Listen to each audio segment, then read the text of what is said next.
Chers frères et sœurs dans le Seigneur et chers téléspectateurs de la Lebika TV, une fois de plus ce matin, ravi de vous avoir nombreux. Merci d'avoir choisi la Lebika TV pour vous informer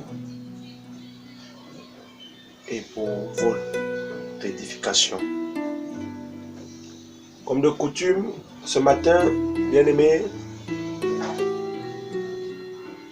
nous allons prendre un texte de l'Écriture pour booster notre journée. J'ai pris 1 Pierre, chapitre 1, à compter du verset 13 au verset 16. Saint Pierre nous écrit à nous et dit: c'est pourquoi, saignez les reins de votre entendement, soyez sobres et ayez une entière espérance dans la grâce qui vous sera apportée lorsque Jésus-Christ apparaîtra. Comme des enfants obéissants, ne vous conformez pas aux convoitises que vous aviez autrefois quand vous étiez dans l'ignorance. Mais, puisque celui qui vous a appelé est saint, vous aussi soyez saints dans toute votre conduite. Selon qu'il est écrit, vous serez saints, car je suis saint. Parole du Seigneur. Chers frères, ce matin, qu'est-ce que je voudrais te faire entendre ce matin, bien-aimé, en tant qu'enfant de Dieu?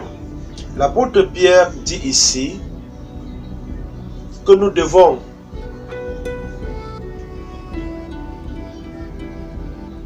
dans l'entendement être des enfants de Dieu obéissants. Après avoir écouté la parole de Dieu, il faut prendre les dispositions pour écouter Dieu. Et lorsque l'entendement a été préparé et qu'on a vraiment écouté une parole de Dieu et qu'elle demeure en nous sans être les auditeurs oublieux, lorsque nous avons pris des dispositions pour écouter un sermon, le message de Dieu, ce message doit produire en nous quelque chose. Et c'est l'une des choses et l'unique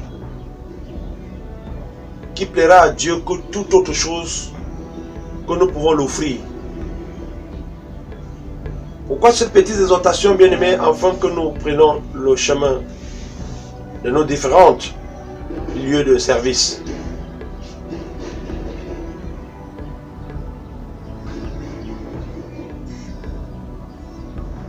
Parce qu'au courant de la journée,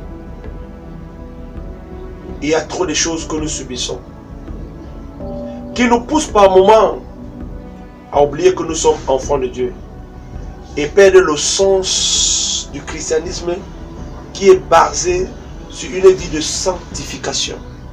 Parce qu'il est écrit: recherchez la paix avec tous et la sanctification, sans laquelle personne ne verra le Seigneur. Aujourd'hui, nous constatons en société, des personnes ne sont plus encouragées à devenir chrétiens ou à croire. La raison est simple. C'est parce qu'ils ont des voisins, des amis, des collègues, des parents qui, sur les lèvres, font entendre en longueur de journée qu'ils sont chrétiens, croyants, enfants de Dieu. Mais lorsque ces personnes les regardent dans leur vie du quotidien, ils s'en rendent compte qu'ils sont plus pires que eux, qui sont taxés chaque jour des païens. Alors, l'apôtre Paul nous dit ici que nous devons être les enfants obéissants et ne pas nous conformer aux convoitises. Les convoitises dans lesquelles nous étions. Ça veut dire que la vie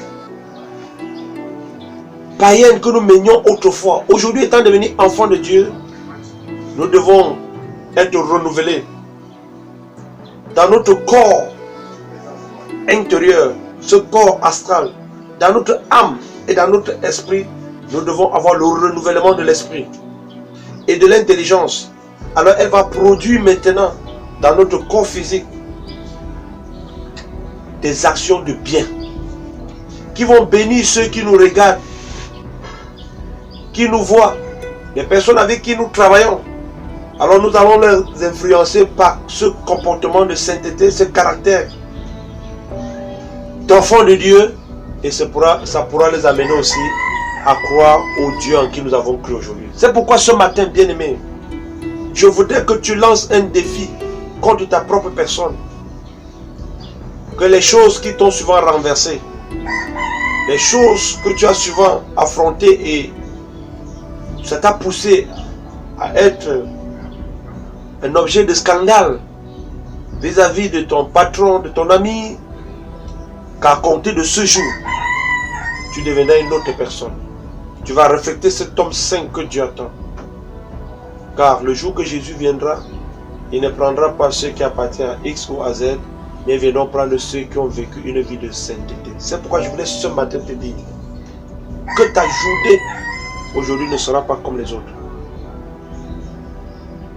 Que tes grâces ne seront plus comme par le passé.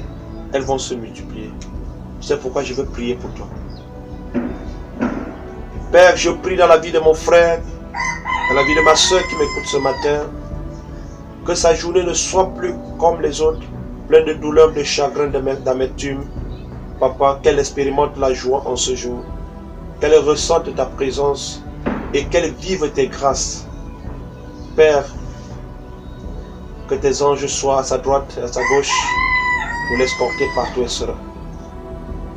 Et qu'elle rentre le soir étant chargée de tes bénédictions. Je déclare au nom de Dieu le Père, de Jésus-Christ le Fils de Dieu, que tu es béni éternellement. Va et sois béni. Triomphe de tout ce qui t'a souvent rendu faible et garde la foi. Que la paix de Dieu soit avec toi. En Jésus notre Seigneur. Amen. À la prochaine. Alléluia. Les Saintes Écritures nous disent que le sceptre de la méchanceté ne demeurera pas toujours sur le dos du juste, afin qu'il ne tende pas la main vers l'iniquité. Bien-aimés, nous sommes dans la saison d'une abondante pluie de bénédictions. Il te suffit tout simplement d'entrer dans cette terre de bénédiction et tu recevras ta délivrance certainement.